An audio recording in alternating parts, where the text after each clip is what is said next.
I think it was just before 21 Jump Street, and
why, hello there YouTube, and welcome back to 31 Day 8 now.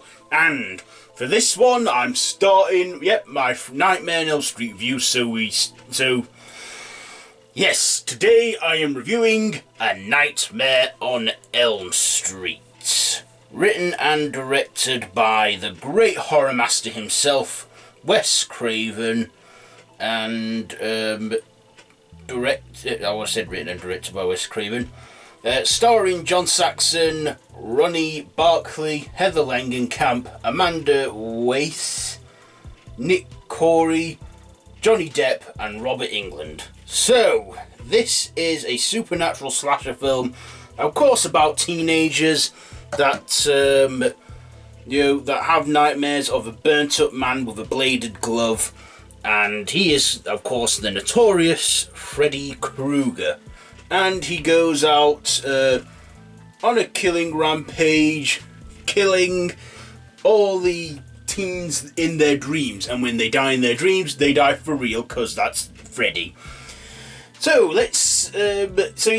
basically that's what happens in the film. So, let's get on to our likes and dislikes. First of all, the likes. So, I liked this film. It was the first in the Nightmare franchise, and this was a straight-up horror film, There was no slapstick, no comedy for what Freddy would later be known for in the sequels of the franchise. No, this was full-on horror. Freddy Krueger looking burnt up with the finger knives, and of course, for the first half of the film, we rarely get a good look at him. Our first look at him is in Tina's dream when he goes, "This is God." We see his face almost, but it's dark, and and at the time, I'm sure that burnt up shrill face was horrifying to look at. But I've never found Freddy scary to look at, if I'm being honest. I've always seen him as a humorous, funny person, probably because my introduction to the franchise was Freddy vs. Jason, and he was slapstick by then. But Robert Englund puts up a great performance as Freddy Krueger, and he becomes the series regular in this, and he just appears for all of the sequels, including the crossover, except for the 2010 remake, which we'll get to later on in this series.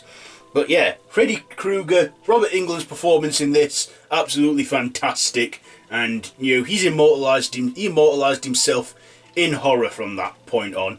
Probably unaware at the time that the franchise was going to be as big as it was. But now look at it, over 35 years later, and we're still loving the films like these others that I'm reviewing this series. I also liked the character of Tina, played by Amanda Weiss. Pronouncing that right? Her character, we all thought, you know, like she was going to be the final girl in this, the main survivor, but she died early on in the film. So basically, Wes Craven Hitchcocked us. He Hitchcocked us like Hitchcock did with Marion Crane in Psycho. She killed her off within, probably not even halfway into the film. She's probably the first kill we get on Freddy.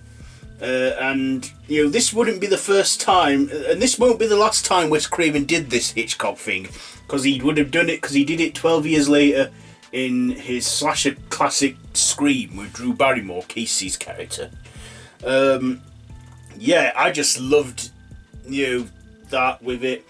I also like Johnny Depp in this. This was probably one of his early roles. I think it was just before 21 Jump Street. And of course, back then I don't think Johnny Depp was a very well-known actor, but, you know, everyone's got to start somewhere, and that's probably where Johnny Depp started his big movie career, I think. What else? Yeah, I also like the character of Nancy Thompson as well. She turned out to be our protagonist and final girl. She's the one who survived all her friends being slaughtered by Freddy one by one, and she stands up to Freddy by not fearing him, because Freddy thrives on fear. And we also find out that the parents, that Nancy and her friends, were all victims of Freddy Kruger, the Springwood slasher. Well, in this, Freddy, he was known as a child killer, and the parents, as we all know the history of Freddy, took matters into their own hands and burnt him alive. So yeah, I like that. Also the ending. I like the ending as well, because Wes Craven opted for a happy ending, but they thought, no, let's make it a horrifying ending. So they did. They made it all think that Nancy had one big dream and her friends are well and alive in the car. But then the car closes its roof and it's the stripes that Freddy's jumper is. And then it turns out, no, Freddy's not dead. He gives us one last scare when he drags Nancy's mother through the door. I also liked, what's his name, who was Nancy's father? John Saxon as Donald Thompson, the local town sheriff. Yeah, he was, he did a great performance in this as, like, you know, Nancy's father, and, yeah. I even liked some of the deaths in this film. I liked, you know, Johnny Depp's death in this, where he gets engulfed and swallowed up by the bed and spat out like a volcano. I thought that was a very creative death, especially for its time. It had good effects for that time as well, I think. There was even another bit where we see, like, you know, Tina's corpse get dragged through the school hallways in a nightmare sequence. And what makes this film probably even scary is Wes Craven got the idea for this film from a real case where people did die in their sleeps from, was it sleep paralysis? Not sleep, is it sleep paralysis? Sleep dialysis? Some condition where the people died in their sleeps, and, you know, just to know that this is actually inspired by something that could really happen, probably could make it scary, and hence A Nightmare on Elm Street was born. Of course, Wes Craven intended for this to just be a standalone film. He had no plans to make it a sequel or a franchise. He was happy just leaving it at the one film, but of course, we got more, because we wanted more. And of course, with the success that the first two had, he was back on board for the third film as producer, I think, but we'll get to that a little bit later on this, on